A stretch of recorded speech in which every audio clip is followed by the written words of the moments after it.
I'm going to do a little disclaimer here because I realize that I'm filming these for YouTube and I'm wearing earbuds. I've been dealing with a jaw injury. Imagine having inflammation right here, and then imagine having headphones that are pressing there while you're moving that part.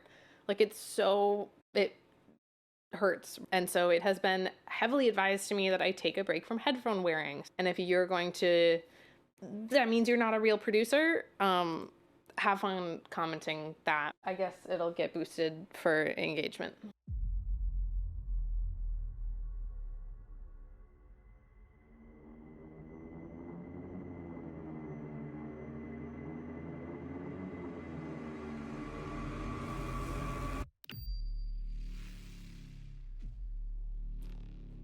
I've missed this. I missed the Doom tracks.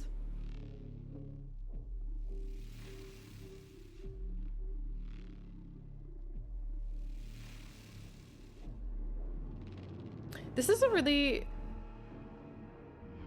like, I feel like I'm always impressed by Mick Gordon's ability to make things feel really airy and atmospheric without it feeling like muddy. I feel like that's difficult to do, to have this much like fuzz and air.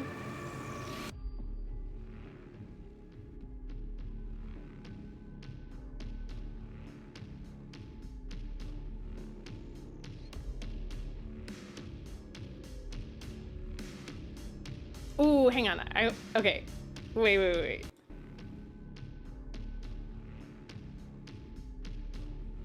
That's a really cool moment. Like, okay, the snare coming in, like, do you guys catch that? Like, we have no snare in that beat. It's all like a hi-hat bass situation. And so in the first moment that the snare comes in, like, makes it kind of a moment because you didn't have the snare before.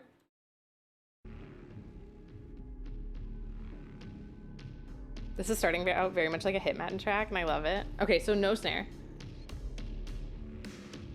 Like,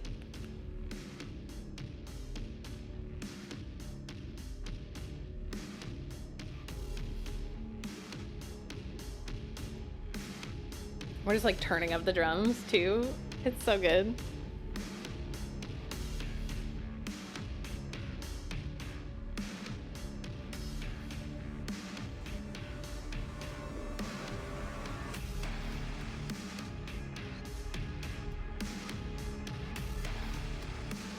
God, this is so good. I can't believe I hadn't heard this one.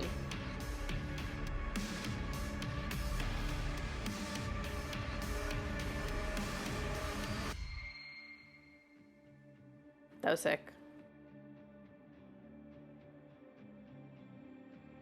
I can't wait to play these. Like, like it's like listening to it that I'm like, oh wait, I really want to hear this in context.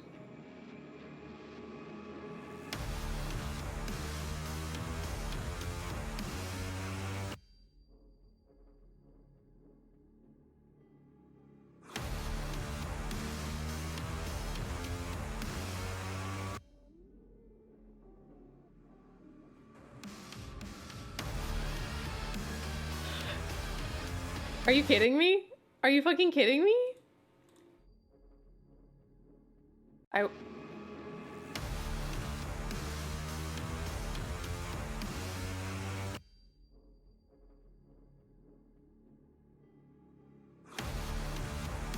It's so good.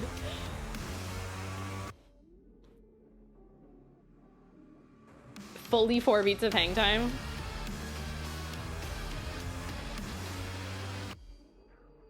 Oh, we're continuing it.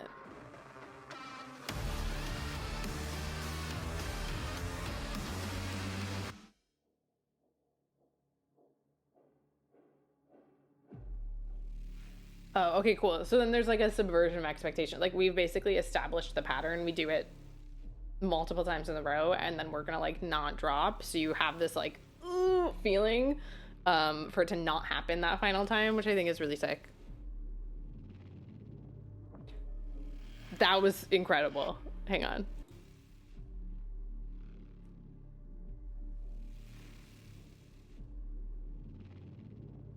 That one? That's so good.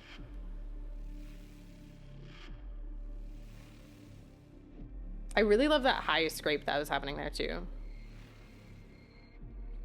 But that one like growl, ugh.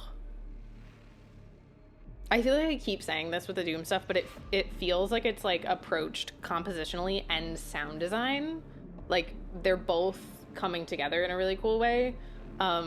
Because of the lack of like traditional instrumentation. Like yes, there's like drums, etc., but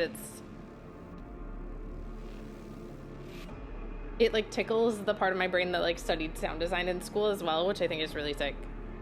Um, and yeah, you can hear like when you listen to the behind the scenes of the process.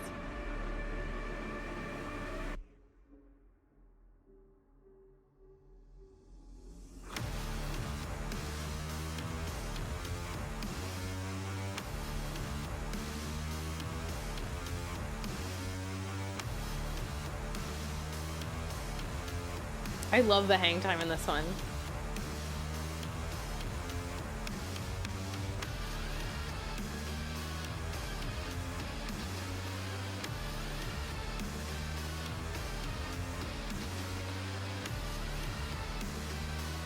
I like this little syncopated highline a lot.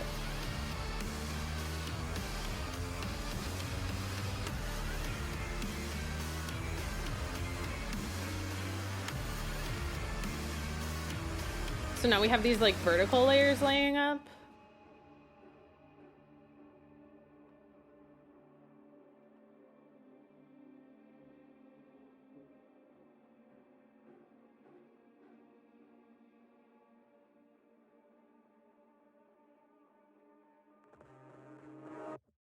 Ooh, I liked that ending too.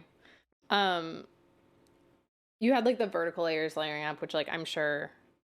Actually, I don't know. I don't know how the music would be implemented in this, but you can kind of feel the like those would be additional layers that could come in to like up the intensity even further when you get to that part of the piece. Like I've talked about this before in the score listens, but you can score things horizontally and you can also score them vertically when you're scoring games. You can like move from one section to the next within the engine, but you can also like add musical layers and keep the same loop going. So you can kind of like hear how um, you would like have to look at the game itself to see exactly how all of those parts are interacting, but you can like hear the potential for different ways of building it, which I think is sick. That was Hellwalker. We've done it.